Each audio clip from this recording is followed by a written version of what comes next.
It's late, Carl. It isn't late. It's late. You've been sitting out here for hours. I have to watch the fire, make sure the fire doesn't spread. The fire is almost out. Besides, you've made 1,000 burns in your life. I don't know why you're watching this one. This one isn't different. I just feel better making sure it goes out. Well, if you're worried, why don't you just hose it down? No! No, I'll just let it burn off.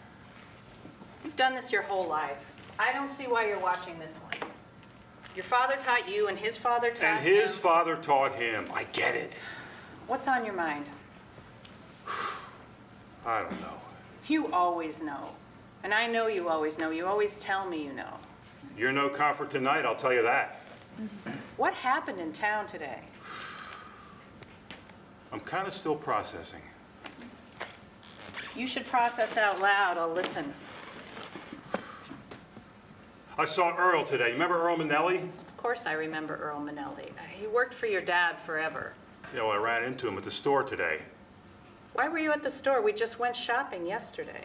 No, I was raking the leaves this morning, and the head of the rake finally broke off. Yeah, we should have replaced that a long time ago. So you got a new rake? Yeah, and I ran into Earl when I was getting it. He wasn't looking too good.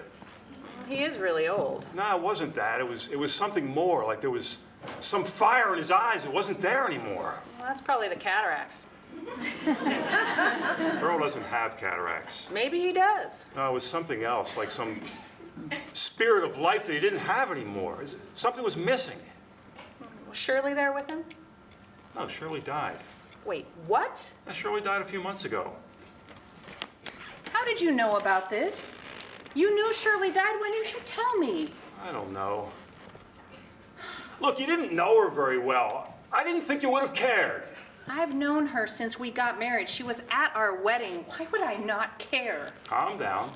Listen, I just didn't think you'd care. It's not a big deal. It is a big deal.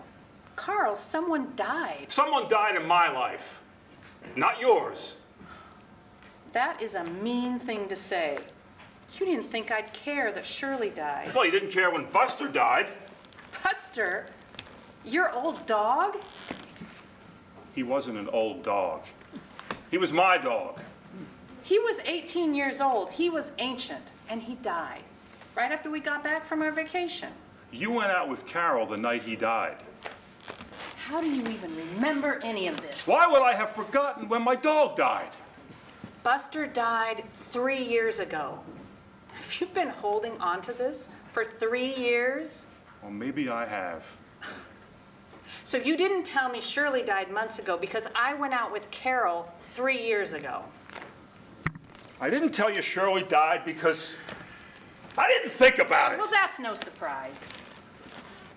Why'd you come outside, Darlene? It's getting cold out. I don't want you to get sick out here.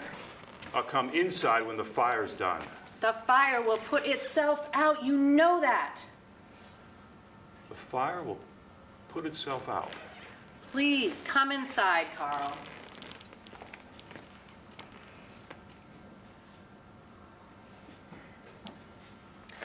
You know, the other day I saw the strangest thing in the forest. What were you doing in the forest? I was taking a walk back there. What do you think I was doing? I was walking back behind the birch line, and there was this big old raven that had fallen on the ground. It was huge. I don't think I've ever seen a raven that big before. There are ravens in the forest. This is news to me. Well, one of its legs was broken, and it was hopping around on the ground with its leg flopping underneath it. That doesn't sound unusual. These things happen. No, the weird thing is what I found next to it. There was a deer laying on the ground next to it, dead. So? The raven was eating it. The raven was eating the deer. Yes, it was hopping around this carcass and eating the deer. Oh, that is weird. Why do you think a raven would eat a deer? Well, maybe there was nothing else to eat out there. No, that seems hard to believe. There's plenty of food out there for a raven to eat. What do you know about ravens? You grew up in Portland.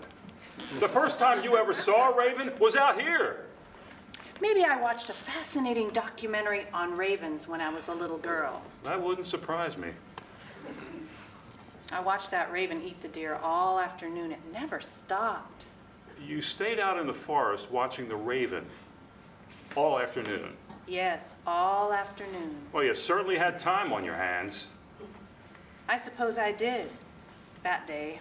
I just couldn't imagine sitting in the forest all day watching a raven eat. Didn't you have anything better to do? Well, originally I was in the backyard hanging towels up on the line. It was pretty windy that day, and what do you know? But one of those towels blew into the forest, and I had to go chase it down. It got stuck on that big maple tree back there. That's when I saw the raven eating the deer. That is an amazing story. You should sell it to the Inquirer.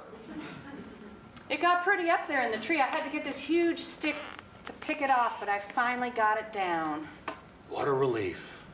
And that's when I turned around and saw your car in the driveway. I was supposed to meet Carol in town for lunch, but her son James got sick and she had to pick him up from school, so I stayed home to finish the laundry. You stayed home, Yes, I was here all day. but your car was gone. Apparently you forgot. I had to drop the car off to get an oil change that morning. I mentioned it to you the night before, but maybe you weren't listening to me. I took the bus home. Carol was going to pick me up for lunch, but her son was sick. She had to cancel. That poor boy got strep throat. Did you know strep was going around? I swear it's like everyone's getting strep this week. I think I know 5 other people that have picked up that bug. It was very surprising, very funny sitting in the forest and watching your car pull in the driveway because I thought you were in the city all day. You had that meeting with what's-his-face, remember? You had to leave early in the morning before sunrise, and you told me you wouldn't be home until after dinner, which is fine. You're a very busy man. Work definitely takes you out of town a lot, especially lately. So it was very surprising to see your car pull up when I thought you'd be out of town all day. And you had what's-her-face with you, Earl's daughter. What's her name? Bethany. That's right, Bethany. I didn't know she worked with you. What a small world. I thought she moved away a long time ago. She did. So I guess she was in town for this meeting that you said would take you out of town all day. And when you got home in the middle of the day, you didn't bother to let me know you were here? I guess you forgot to tell me any of this. Maybe you thought I wouldn't care. Maybe I didn't. Maybe I don't. I don't know. But I had a lot of time to think about whether or not I did or didn't care while I was sitting out there in the forest. How long did you sit out there? I was out there for over an hour. Some of that time I listened to you too, since you left the window open. But most of the time I just sat on top of that fallen log and watched the raven eat the deer. It ate the whole time I was out there. Like it hadn't eaten all season, like it wasn't surrounded by a whole forest full of food. It just picked at that deer until you could see the bones in it. Isn't that weird? Yes, that is pretty weird.